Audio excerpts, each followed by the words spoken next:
দাদা, আমি তো আপনাকে নিয়ে গর্বিত। আপনার মতো দাদা আমার সাথে আছেন, এটাই আমি আমার ভাগ্য বলে মনে করি। এমন এক দাদা যাকে পৃথিবীতে কেউ পায়নি, সেই রকম একজন দাদাকে পেয়েছি বলে আমি খুব খুশি। তুমি একা আমার উপর বিশ্বাস রাখলে সেটাই যথেষ্ট।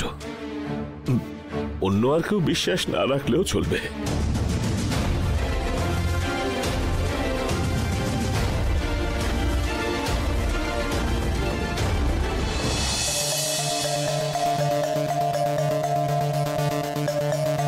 কি হলো, তুমি কিছু বলছো না যে? তখন তো এতগুলো কথা শোনাচ্ছিলে, এখন চুপ করে আছো কেন? ও, কোনো ভাষা খুঁজে পাচ্ছ না তো? শুধু তুমি একাই নয়, এখানে কেউই কিচ্ছু বলতে পারছে না।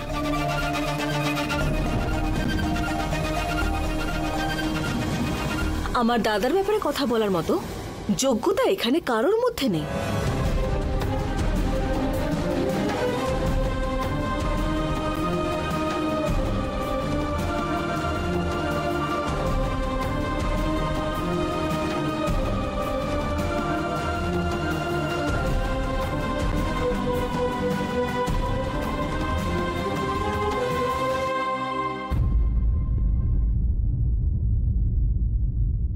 মা, মনে হচ্ছে আমি ভুল করেছি।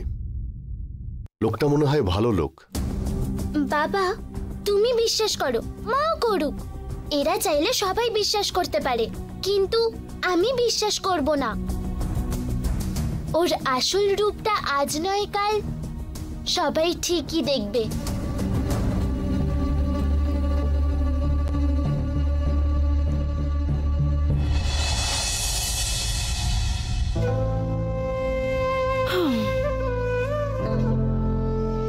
উনি তো ঠিক সময় চলে আসেন, তাহলে আজকে উনি এখনো এলেন না?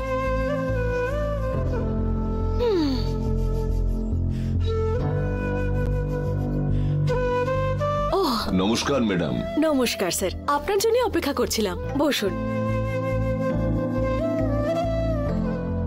স্যার, আপনার জন্য কিছু খাবার আনি?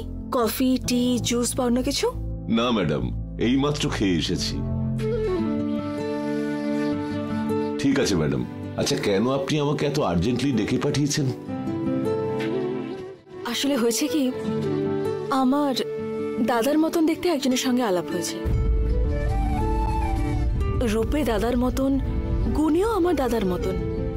সো ওনাকে আমার নিজের দাদা হিসেবেই দত্তক নেব বলে আমি ডিসাইড করেছি।